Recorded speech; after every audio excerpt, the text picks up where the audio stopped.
Hello guys, welcome to a brand new crash course on React Query. In the first section, we will talk about the what and the why of React Query. And as we progress through the course, we will talk about the various features that React Query provides. So first, let us talk about what is React Query. To put it very simply, it is a library for fetching data in a React application. Now you might think, why do we need a separate library for fetching data in a React application?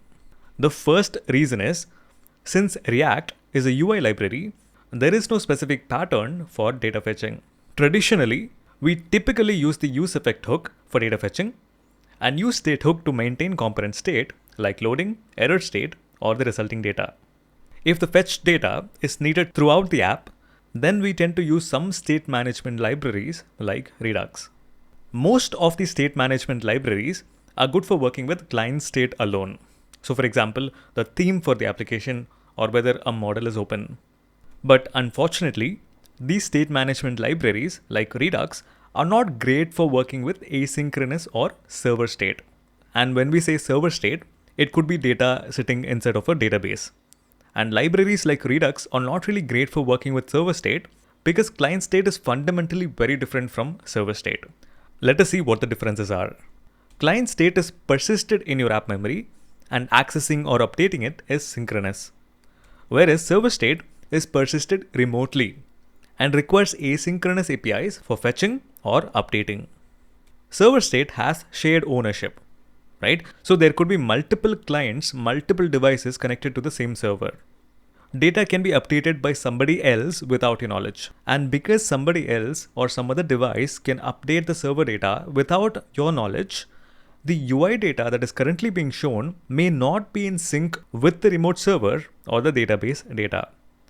And this becomes very challenging when you have to deal with caching, deduplication of multiple requests for the same data, updating stale data in the background, performance optimizations in pagination and lazy loading, etc.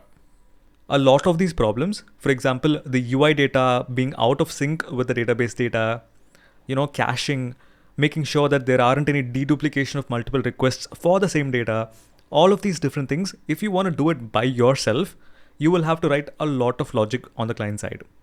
Which is why it makes sense to go for a library like React Query, which solves all of these problems out of the box.